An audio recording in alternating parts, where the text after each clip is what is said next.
Hello and welcome to You Sew You. My name's Zoe and this is my channel about all of the crafty bits and pieces I get up to. I knit, I crochet, I sew, I dabble in weaving, I spin on a drop spindle, and there's all sorts of other bits and pieces that I get involved in from time to time. So pick up a project, grab a broom, put up your feet and let's get started.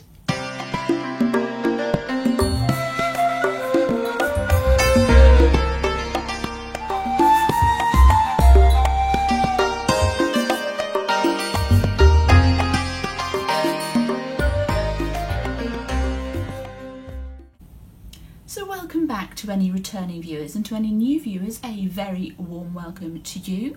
I've got the studio lights on today because it is a horrible day outside. It's grey and rainy and windy. Oh my goodness, the wind. It has been windy since about 9:30, 10 o'clock last night, and it's now 10:30 in the morning. Our garden fence is down. Good times. But we're not here to talk about the weather, we're here to talk about crafts. So let's get started with what I am wearing. This is a Tilly and the Buttons sweatshirt from her book Stretch. It's a Stella hoodie, but the book does come with a coordinating set of joggers, but I've not made those as of yet, and I don't have enough of this Minerva sweatshirting to, not Minerva, Lady McElroy sweatshirting to make joggers, but at some point I may well do so. I wear this sweater a lot, but I do wish I'd finished the hem off a little bit better because it's not so neat on the inside, it tends to sort of flip up a bit, but that's so rare, it's nothing to do with the pattern. But yeah, it's comfy, cosy, and I wear it tons. In terms of things that I've been making this month, though, because obviously this was made quite some time ago now, in the old house, so early 2019 I think, possibly late 2018, probably 2018 thinking about it, so I've had it a while. But this month I've been doing some sewing, I've been doing some knitting, I've been getting ready for the Recyclamal, which starts on Friday the 14th. So let me show you what I've got finished during January and the beginning of February. So I've been doing a fair bit of sewing over the past few weeks, partly because I had some Minerva makes to catch up on. I'm one of the Minerva makers, so they send me fabric and I make stuff up and write a blog for them for their website, so I'll point out those when we get to them. You can keep an eye out for the blog posts. But I've also decided to join in with Sew My Style this year, which is an annual sewing challenge which happens over on Instagram. Every month you get discount codes for 2 patterns and you can choose to make one, both or neither, and then on the last day of the month you post your makes to Instagram with the hashtag SMS20 tag, and they do a prize draw. So the first month we had 2 patterns to choose from. We had the Tanya culottes, which I do intend to make, but I ran out of time to do. I have the fabric all picked out and ready and everything. And also the Courtney bodysuit. Now I made 2 Courtney bodysuits, though I only submitted 1 into the competition, and I have posted a video already talking about the Courtney bodysuit, so I will link that either down below or up here, whichever YouTube lets me, so that you can see my thoughts on that pattern. It is a pattern that I will probably make again with a couple of minor tweaks for fit and that sort of thing. But I've also been making my Minerva makes, as I say, for their blog. I had one on the dress form last time I did a podcast, a floral dress. I can't remember if I'd hemmed it or not when I showed it to you. So I'll put in a twirl now of me wearing that dress. It's a wrap dress from a pattern that came with a magazine, and it's made out of John Calder Hermione fabric, which I thought might have been a viscose last time, but it's actually a microfiber. It's super soft, it's nice and drapey. It is a commercial pattern that I've used, so the sizing does tend to come up a little bit big, so it is a bit roomy in the bust, but being a wrap dress, that's not too much of a problem. If I find it gapes too much, I can always add a popper to the neckline, so that will solve that problem. But keep an eye out in the next few weeks on the Minerva Makers website for a blog on that. I have about 5 waiting to come live. The next Minerva make that I have is in a Lady McElroy shirting, and it's using the same pattern as the John Calder dress, and it is this shirt. So it's a wrap shirt. The shirting is quite stiff, so it's holding its structure quite well, but it does make a bit of noise as I move, so we'll see if that softens up with wear and washing. But it's quite practical, it works well with jeans, it's going to look good with smarter trousers for meetings and that kind of thing. So yeah, I'm quite pleased with that overall, and both of those are now waiting to be worn more when the weather improves and we head into spring and summer, because they are more that sort of wear. I wouldn't be able to get cardigans and jumpers over the top of them because of the kimono inspired sleeves. They do refer to them as kimono sleeves in the pattern, but I'm going to go with kimono inspired, because they are this shape but cultural appropriation. It's not a kimono, so they're not kimono sleeves in my opinion. So that's 2 Minerva makes. You should be seeing the pattern up here for them. The other Minerva make that I've made this month is this one here. Again, this is a commercial pattern, and it's made in a denim, which has got quite a bit of stretch on it and this lovely pinstriping. I didn't worry too much about matching the stripes on the seams. We've got princess seams down the front with pockets, which I've lined with the Hermione fabric. Although I maybe should have done it in the denim because it does show a bit when I'm walking. I may have to run a line of stitching down the opening of the pocket to hold that in place. So yeah, princess seams, side zip, lined bodice piece here, so that takes the stretch out of this piece, and it's really comfy. Couple of issues with it. One, being a commercial pattern, again it comes up a bit big, so at some point I will probably either take in the side seams here or take in the princess seams at the back to create like darts, just to cinch in that bodice bit a bit more. I don't mind, the fit around here is fine, and over the hips it's fine. That can be a bit looser, but it is quite loose up here.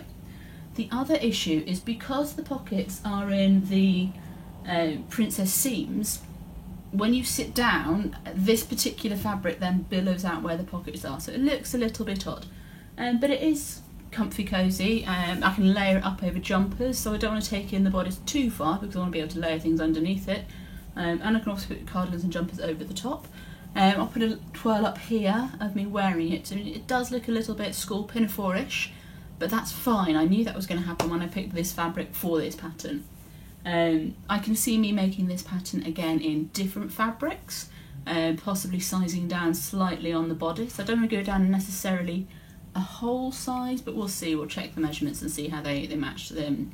I did look at the finished measurements on the pattern, but they don't seem to have matched up with the finished result, because there should have been less ease around the bust with the finished measurements. So yeah, I need to just tailor those pattern pieces a little bit to make that fit me a little bit better, but yeah, it's fine. It's if I bought something in the shop that had this level of pattern matching and this fit, I wouldn't be too worried about it.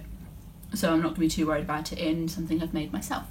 I know that my bottom half and my top half don't match size-wise, so I know that I'm going to have less ease around the hips and the belly than I am around the bust in dresses. That's just a given, so I work with it. But yeah, I can tailor this a little bit more to make it fit me better next time I make the pattern in another fabric. Right, so that's my sewing finished objects, and we'll have a little talk about my knitting and crochet. You can actually see a crochet finished item here. This was a Christmas present. I got a kit from my dad and my stepmum. Stepmum picked it up at Bakewell Wool Gathering. It's from British Alpaca, or UK Alpaca, something like that. So it's 100% alpaca twisted scarf. I'll just take it off the dress form for you. So it's a reasonable length. It's not hugely long, but it's a reasonable length, and it twists around. And this is worked in crochet in 2 layers. Now I do have a little bit of the yarn left over. It is super soft, so I can see me using it for other things.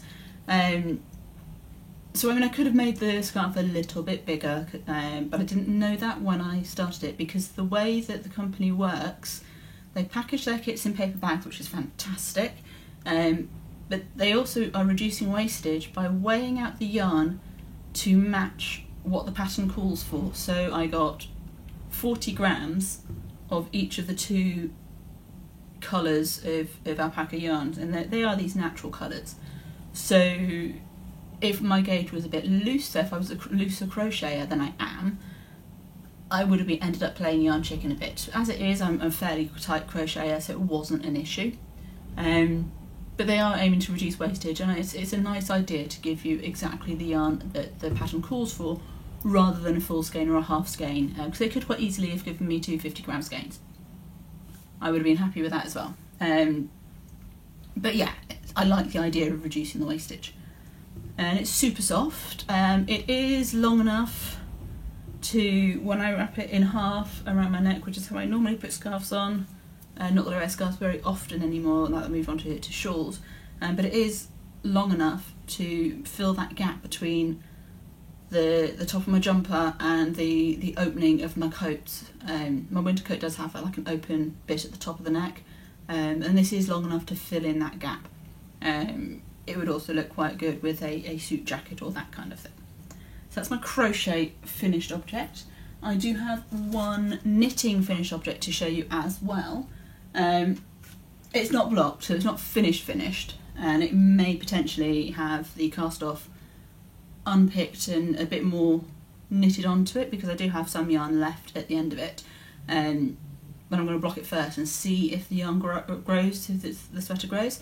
But this is my cropped version of Floof, which is patterned by Skeindir, available on Ravelry, and I've worked this in the Kool-Aid dyed yarn that I did during Vlogmas. So the base is Knit Picks, it's 100% Highland Peruvian wool, but it's not Wool of the Andes. Wool of the Andes was the roving, it's the fingering weight version, which is... name escapes me at the moment, I'll pop it on the screen.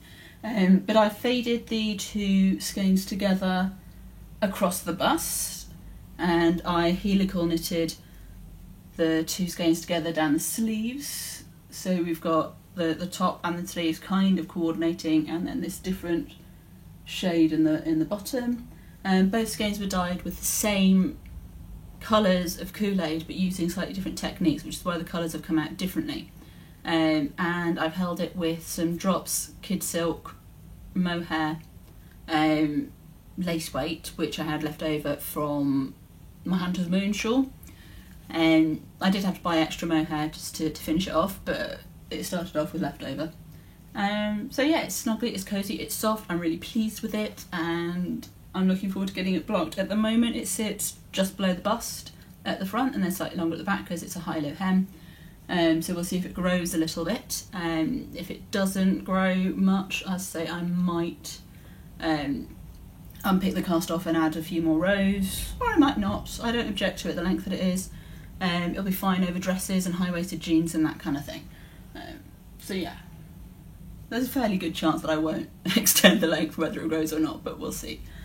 So that's all my finished objects for now.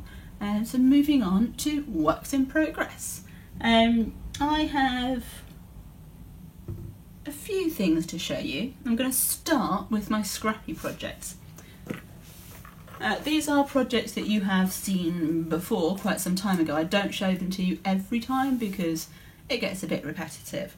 One of my scrappy projects hasn't actually changed at all since I showed it, and that's my hand spun mitered square blanket. I've still only got the 2 squares on it because I haven't actually worked with any more of my hand spun in this way since, or any of my hand spun at all since. I mean, I will do. I've got some more to spin as well before I work it up into things. I'm going to need to pick up some patterns for some of my hand spun that's already done. But yeah, the fingering to sport weight hand spun is going in this blanket when it's left over from projects. The other 2 scrappy projects are using sock yarn. So so far I've stuck with yarns that I've used for socks. That may or may not change as I progress through it, but that's what I'm doing so far. So the first stage of my using up all of my sock yarn scraps comes in the form of a mitered square blanket. This is how far I've got so far, so I've got a good corner going. It is the same counts and pattern as the hand spun, but the hand spun I'm doing in garter stitch and this one I'm doing in stocking stitch. So we've got all of my different sock yarns coming in there. Once I've worked my mitered square, and as you can see sometimes I don't have quite enough to do a full square, so I'll change to a different colour for the tip, which is fine. I don't mind that at all, it's a scrappy project after all. But once I've worked my stocking stitch mitered square with a sock yarn, it then goes into my magic ball. And the magic ball I am using to do a scrappy crochet blanket project. So I am working up squares from the Scraptacular Rainbow Blanket, I think it's called. I'll put the name on the screen, and obviously it'll be linked down below. Well, my project will be linked down below so you can go and check the pattern. I'm not doing the full blanket pattern. It's made up of different sized squares, and it's designed to have a little bit more forethought into how you're using the colours in them as well.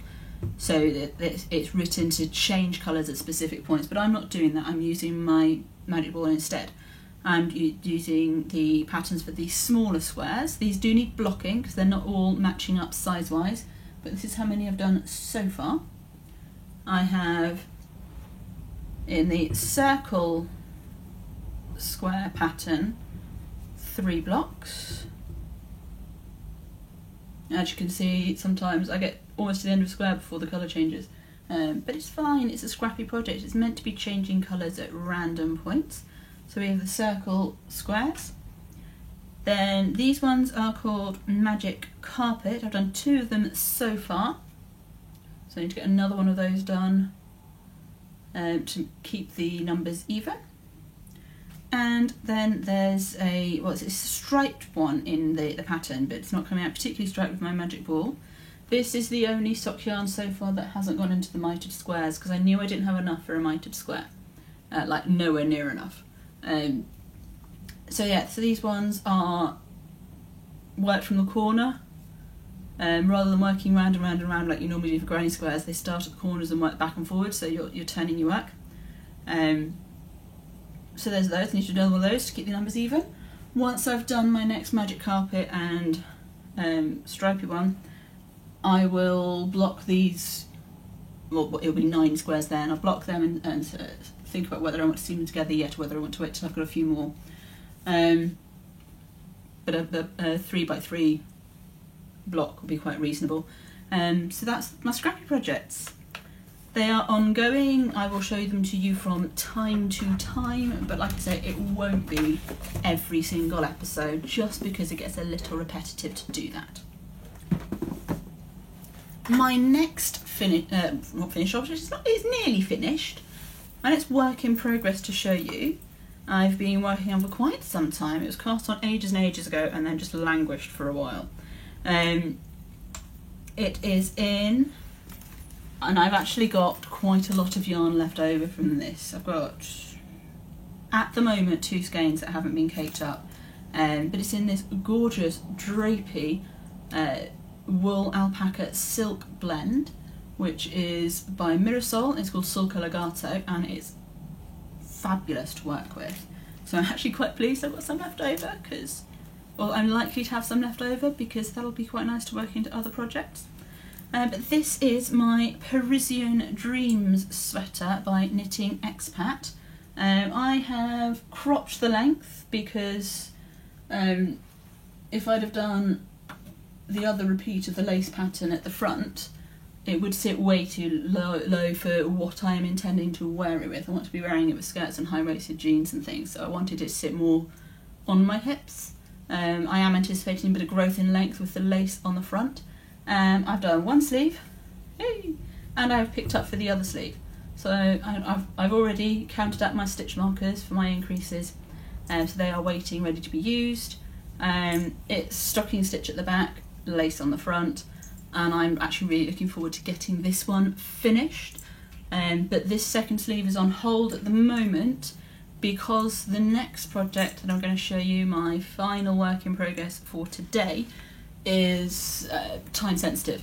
I do have plenty of time to get it done. It's a test knit and my deadline is the beginning of April, so I do have time as it is only early February at the moment. But I am test knitting for Mina Phillip, Knitting Expat. I am test knitting the Shrug Hug.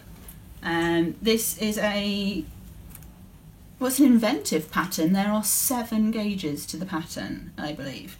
I am working on a 3.5 stitch to the inch gauge, so that's 14 stitches to 4 inches, or 10 centimetres, which means I'm working in a chunky yarn.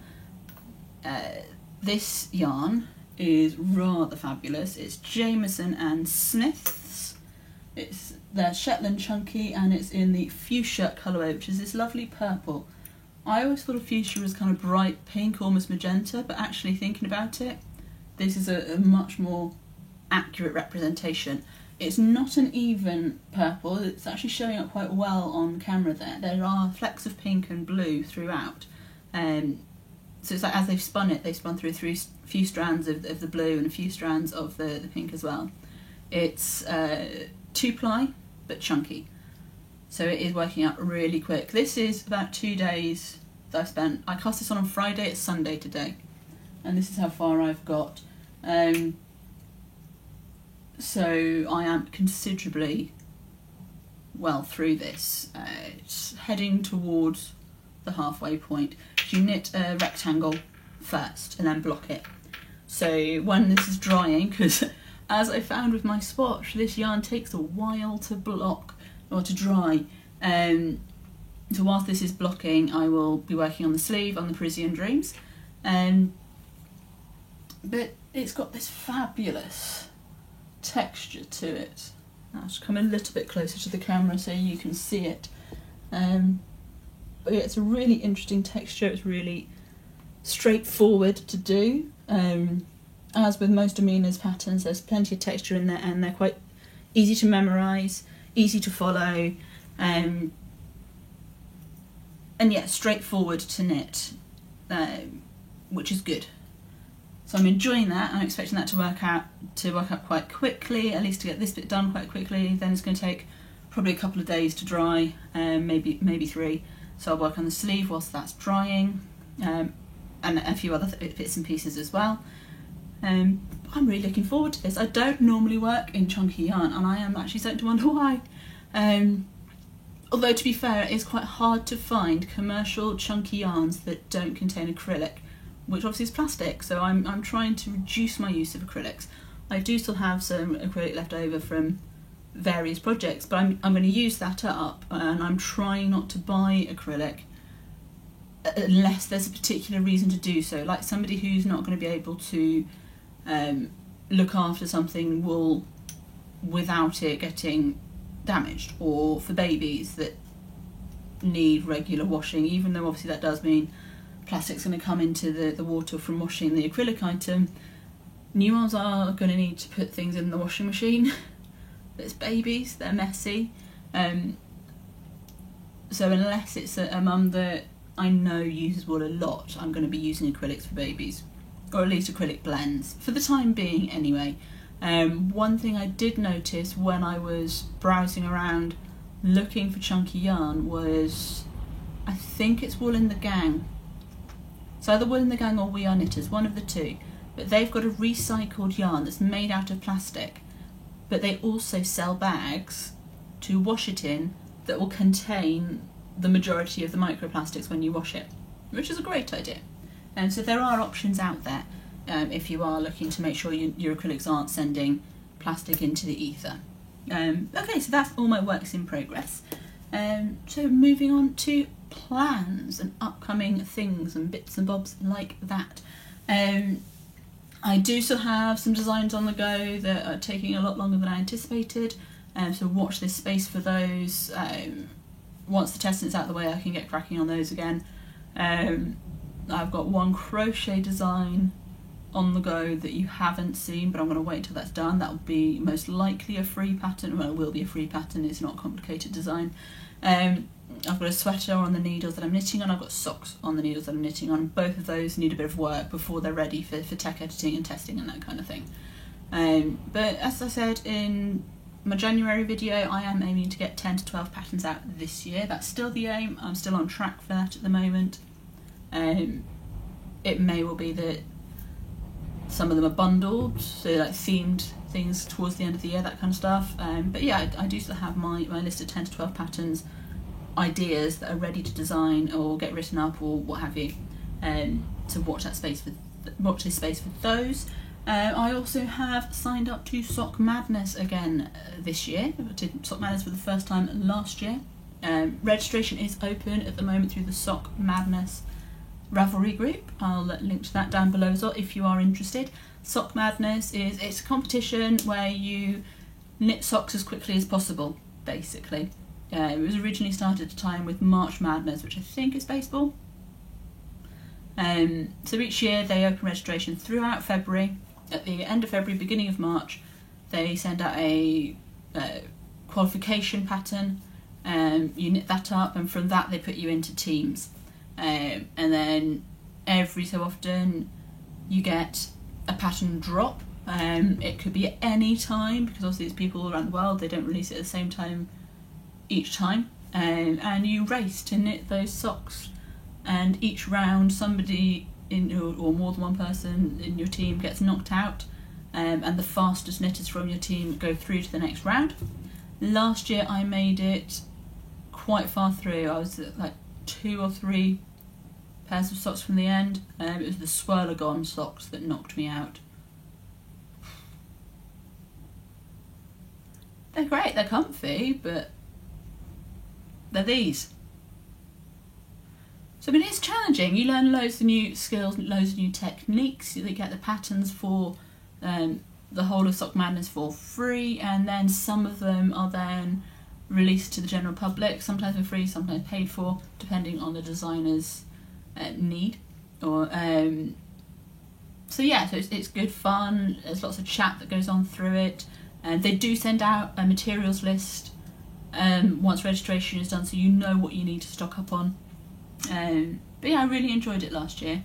So yeah, so that's on the cards this year. And then obviously we've got Recyclamel starting on Friday. So for those of you who are new or who haven't had a chance to watch the Recyclamel video, this is my first ever make along, and the idea is to take items that you've either made or you've got in your wardrobe or that you found at charity shops, second-hand stores, and turn them into something different. So things that you're not reaching for, things that you're not using, things that don't work for you. Maybe they don't fit anymore, maybe they didn't turn out the way you anticipated. Maybe they turned out the way you anticipated, but they just don't work for you, or you're not gravitating towards them, you're not reaching for them.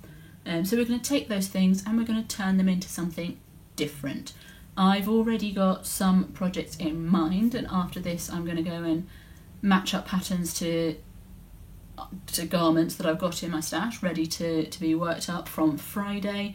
I have my first ever adult sweater that I'm going to be frogging because I just don't reach for it anymore. It doesn't fit me properly anymore. It can't be blocked into a usable size for anybody in my life, so it's going to be frogged or cut up or something. I will be putting up videos throughout the course of Recyclamel to keep you updated on what I'm doing for that particular make-along. So they'll be appearing in the make-along playlist as well as popping up here. So if you're interested in that, make sure you've subscribed and dinged the bell to get notifications when I put videos up, because that's the best way to keep track of that. Some of the things that I'm going to be making will be prizes for the make-along, which is going to run until at least mid-April, possibly the end of April.